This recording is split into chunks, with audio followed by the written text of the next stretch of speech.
میں نے ہاتھ کا اشارہ کیا، ٹیکسی رک گئی۔ مجھے فوارہ چوک تک جانا ہے۔ میں نے ڈرائیور سے کہا، آپ کو کہیں بھی جانا ہو اندر تشریف لے آئیں۔ ڈرائیور نے ایسے مؤدبانہ لہجے میں کہا جو ہمارے یہاں تقریباً ناپید ہے۔ میں ٹیکسی میں بیٹھتے ہوئے سوچنے لگا کہ ہمارے یہاں اچھے اور ایماندار لوگ کم ضرور ہیں، بالکل ختم نہیں ہو گئے۔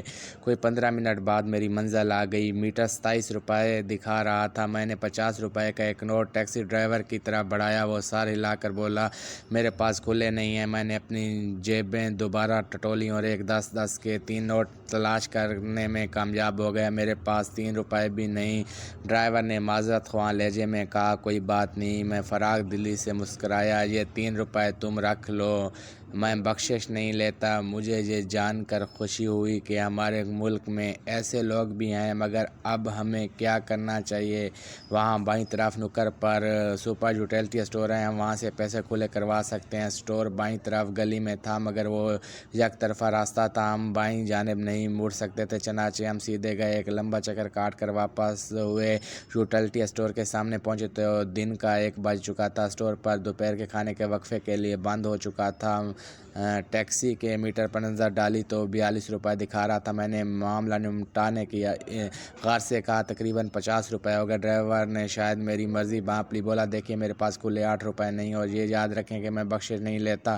یہ تو قابل تقلید مثال ہے، میں نے اس کی تعریف کرتے ہوئے کہا، اور دل ہی دل میں دانت پسنے لگا، ایسا کرو کہ پھر مجھے 8 روپے کی سیر اور کروا دو، اس ٹیکسی سے میری جان چھڑواؤ۔ ہاں یہ ٹھیک ہے، ڈرائیور نے گیئر لگاتے ہوئے کہا۔ میری نظریں میٹر پر تھیں۔ جیسے ہی 50 روپے پورے ہوئے، میں نے چیخ کر ڈرائیور سے کہا، بس یہیں روک دو۔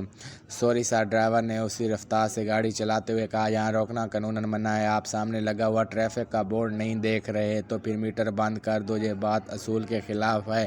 ڈرائیور بڑی شائستگی سے بولا، جب گاڑی میں سواری موجود ہو تو میٹر کو لازماً چلتے رہنا چاہیے۔ جب ہم ایسی جگہ پہنچے جہاں قانون کی دھجیاں نہ اڑ سکیں تو میٹر پر 67 کا ہندسہ نظر آ رہا تھا۔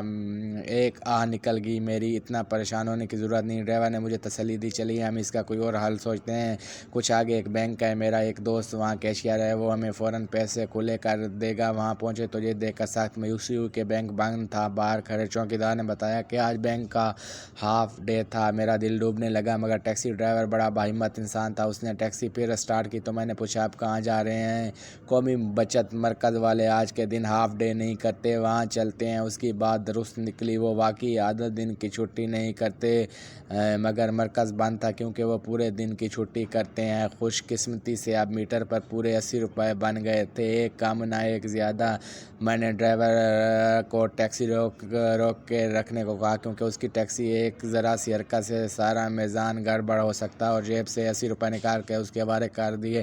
ڈرائیور نے شکریہ ادا کر کے رقم قبول کی اور جیب میں رکھتے ہوئے بولا، قسم سے مجھے دلی افسوس ہے کہ واقعات اس طرح سے پیش آئے اور آپ کو بہت زیادہ زحمت اٹھانی پڑی، مگر میں اپنے ضمیر کا کیا کروں جو حلال کرائے کے علاوہ ایک پائی لینا بھی حرام سمجھتا ہے۔ میں نے اس کے ضمیر اور اس کے نتیجے میں پہنچنے والے نقصان پر لعنت بھیجی اور سر ہلا کر خاموش ہو گیا۔ اچانک مجھے خیال آیا کہ میں نے ٹیکسی ڈرائیور سے کہا، مگر مجھے تو فوارہ چوک جانا ہے، اب ہم اس سے کافی آگے آ گئے ہیں۔ تو کیا ہوا؟ ڈرائیور پہلے کی سی خوش مزاجی سے بولا، میں ابھی آپ کو وہاں پہنچا دیتا ہوں۔ 15 منٹ بعد ہم پھر فوارہ چوک پہنچ گئے۔